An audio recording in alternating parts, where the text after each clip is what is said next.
hoje a gente vai falar sobre capitalismo financeiro ou monopolista, a terceira fase do capitalismo. Bora lá?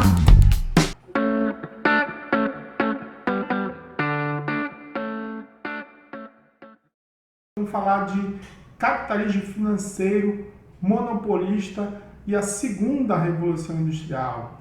Essa é a terceira fase do capitalismo. Tá? Essa fase do capitalismo ela vai ter início lá no fim do século XIX até a segunda metade do século XX. Tá? E ela vai ser profundamente marcada pela fusão entre o capital bancário e o capital produtivo. Tanto o capital bancário quanto o capital produtivo, que são as indústrias, cresceram de forma exorbitante. Então elas queriam investir em novas áreas. Os bancos passaram a adquirir empresas e as empresas acabaram criando bancos, se confundindo o que era capital produtivo e o que era capital bancário. Isso vai dar origem ao que a gente chama hoje de capital financeiro. Esse capital financeiro ele é vendido nas chamadas bolsas de valores, através de ações, financiamentos, títulos da dívida, entre outros. Tá? Esse momento também ele é marcado pelo surgimento de grandes empresas que vão dominar o mercado, ou sozinhas ou um grupo delas, que são os chamados monopólios e oligopólios. Então, monopólio, quando eu tenho uma única empresa dominando o mercado. Oligopólio, quando eu tenho um grupo pequeno de empresas que dominam o mercado.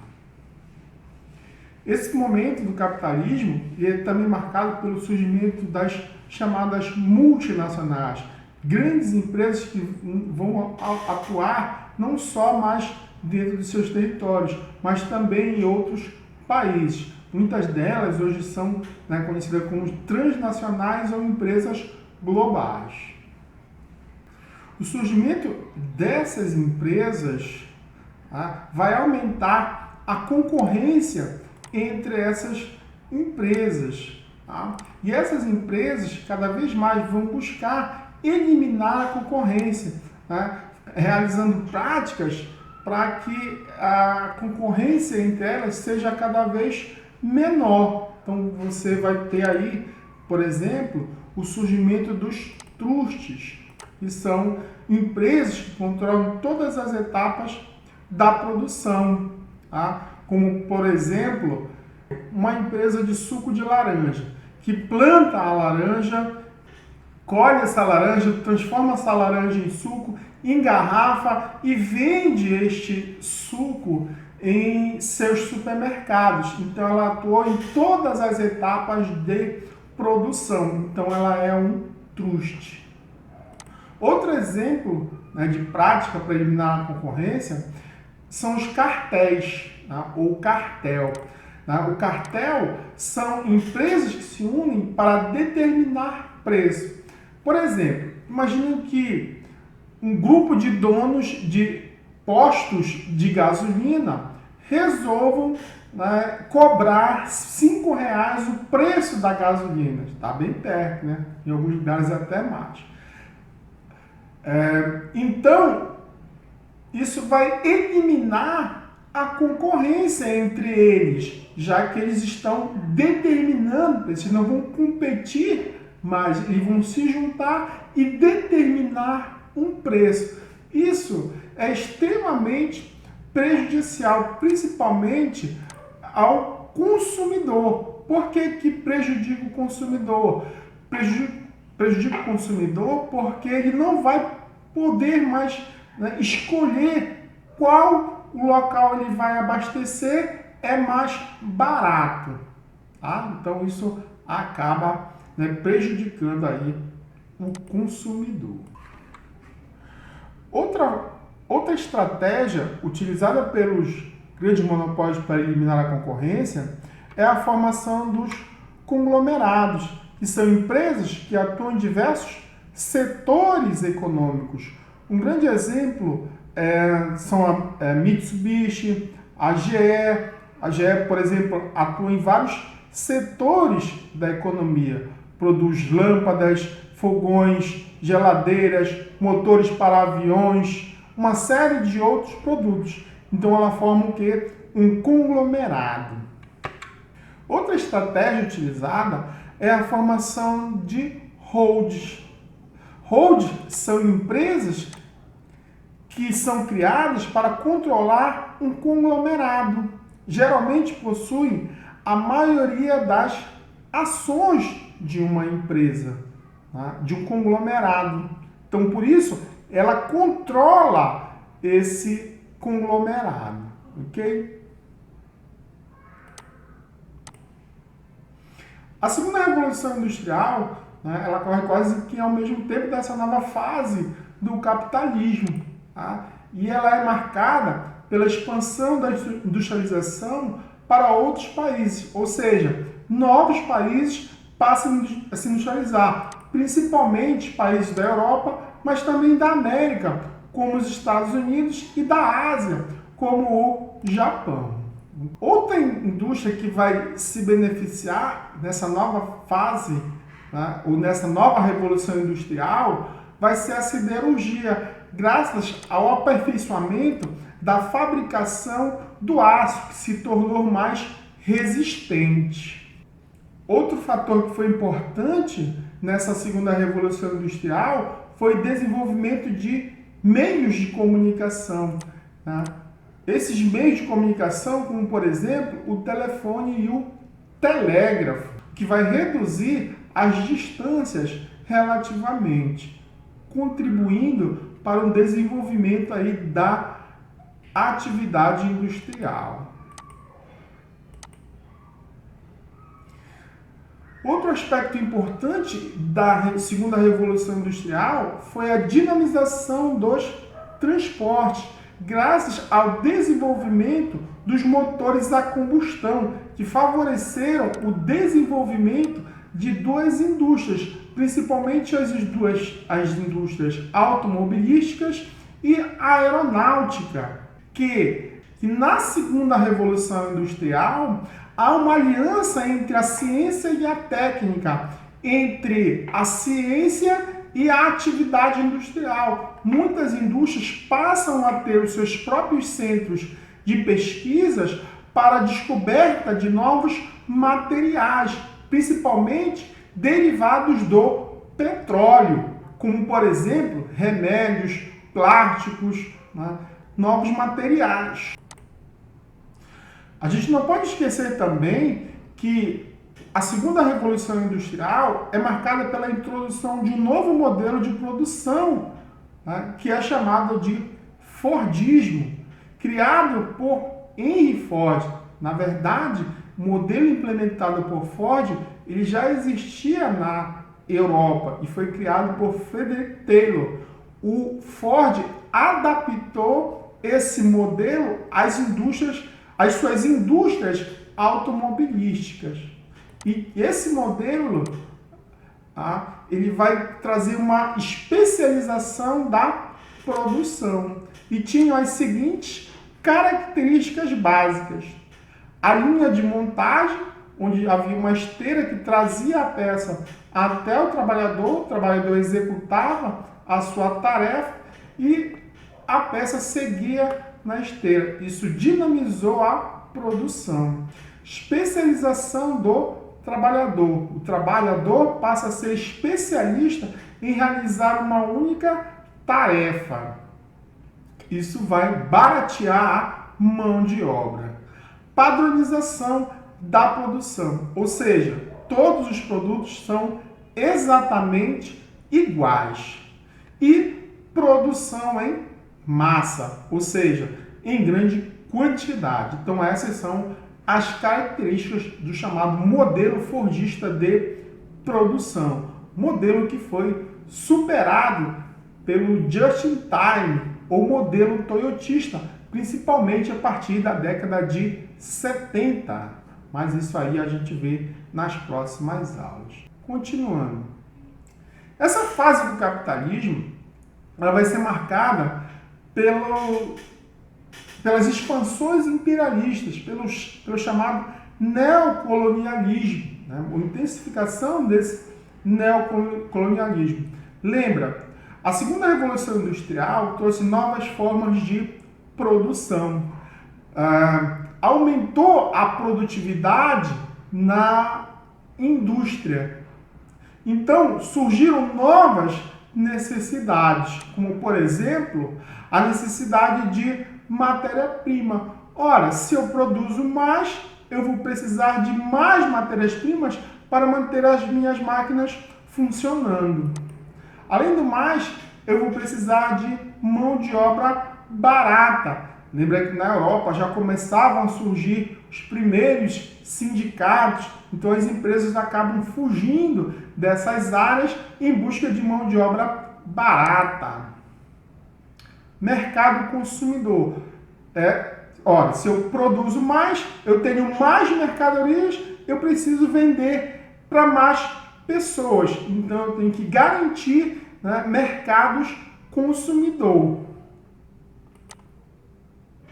Transferência do excedente populacional. Principalmente na Europa, em decorrência da Revolução Industrial, você tem um número de desempregados muito grande. Então era necessária novas áreas para que pudesse abrigar esse excedente populacional. E onde buscar isso? Ora, eles vão buscar isso na África e na Ásia, já que a América já passava por um processo de independência. Lembra aí que o Brasil se tornou independente em 1822, assim como outros países neste período da América Latina. Okay?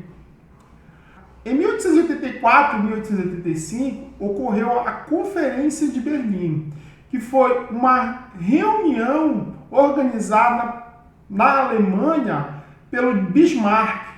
A Alemanha unificada, naquele momento, ela temia um conflito pela disputa das terras africanas. Então ela vai chamar as potências europeias para sentar e dividir o continente africano entre eles.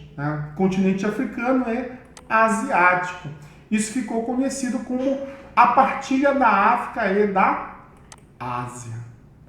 Então você vê aqui no nosso mapa quais os territórios ficaram com que potências. Por exemplo, Grã-Bretanha, França, Alemanha, Portugal. Então, esses países acabaram dividindo esse continente entre eles. E, claro, não levaram em consideração a existência de povos nessas regiões. Na verdade, eles consideravam esses povos atrasados, e que, segundo algumas teorias, o homem branco europeu deveria levar a civilização a esses povos. Claro que são teorias preconceituosas, eurocêntricas, racistas. Isso, consequentemente, vai trazer sérios prejuízos a essas regiões até os dias de hoje. E a gente vai ver algumas delas. Por exemplo, a artificialidade das fronteiras atuais. Você voltar lá no texto, você voltar lá no mapa e ver o mapa da África, você vai ver que muitas fronteiras são retilíneas. São retilíneas porque foram traçadas durante a Conferência de Berlim, por isso não refletem a realidade das etnias que vivem na região. Ao traçar essas fronteiras, muitas das vezes, eles dividiram povos que antes eram de mesma origem. E ao criar também essas fronteiras, muitas das vezes eles uniram povos em um mesmo território que eram historicamente inimigos, ou que tinham rivalidades. Isso vai gerar muitos dos conflitos atuais.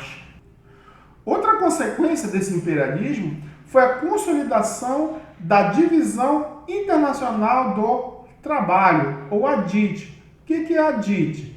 A DIT é o papel que cada nação exerce no cenário econômico internacional. As potências europeias se consolidaram como fornecedoras de produtos industrializados e as colônias, ou ex-colônias, né, se tornaram fornecedoras de produtos primários, como algodão, ferro, cobre, entre outros produtos, café, entre outros produtos. Muitos dos países africanos, até os dias de hoje, ainda tem como base econômica a exportação de produtos primários. Ok, até aqui. Desestruturação das economias locais. Antes da chegada do europeu, havia uma estrutura econômica própria. O capitalismo ele vai se impor desestruturando essas economias locais, causando a miséria, a pobreza que você tem hoje em muitos países africanos. Outra consequência foi a estruturação de uma economia dependente das potências imperialistas. Muitos dos produtos exportados pelas economias africanas, os produtos primários, eles são cotados nas bolsas internacionais que têm sede nos países desenvolvidos. E há uma oscilação muito grande desses produtos. E os países dependem desses mercados para exportar os seus produtos. Qualquer crise que ocorra nesses mercados afeta a economia desses países também. Crise de 29 e o Estado planejador. Em 1929, ocorre uma crise de superprodução, afetando a economia internacional. Inclusive, o Brasil ele é afetado por essa crise. Crise essa desencadeada pela quebra da Bolsa de Valores de Nova York. O Brasil é afetado porque ele dependia das exportações de café. E os Estados Unidos deixam de comprar café brasileiro com a crise. Então, é a partir dessa crise que vai surgir o que a gente vai chamar de Estado planejador ou Estado empresário, ou seja, aquele Estado que intervém na economia. O principal teórico desse Estado vai ser o John Maynard Keynes. Keynes vai dizer o seguinte: olha, o liberalismo, tá, ele não conseguiu conter essa crise, porque o Estado não intervinha na economia. Então, para o Maynard Keynes, tá, o Estado ele deve intervir na economia para evitar crises como a de 29 e suprir as necessidades da população. Através de investimentos em saúde, geração de empregos e sistema previdenciário, ou seja, garantir a aposentadoria dos trabalhadores. Em 1933, no auge da chamada Grande Depressão, que assolou os Estados Unidos, o presidente Roosevelt vai criar o New Deal, ou Novo Acordo, um plano de recuperação econômica baseado nas ideias de Keynes. E aí ele vai investir em obras públicas a fim de gerar emprego, estímulos à produção, garantia de direitos trabalhistas, dando origem aí ao estado do bem-estar social, ou welfare state. Essa política de intervenção do Estado na economia, ela vai ser implantada em países europeus também, principalmente após a Segunda Guerra Mundial, porque, lembra, temia-se a temia-se a expansão do socialismo, então era necessário recuperar o capitalismo nos países europeus. Daí a intervenção na Europa do Estado na economia.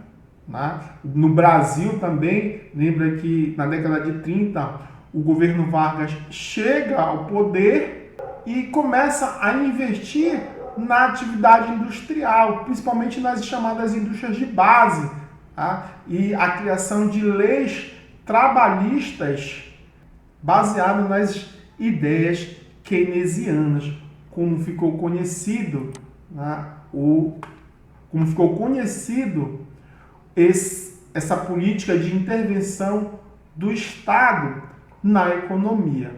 Política essa que nos últimos anos vem sendo atacada, principalmente pelo revigoramento do liberalismo, que vem com uma nova roupagem, chamada de neoliberalismo, ok? Mas isso aí é para uma próxima aula, beleza?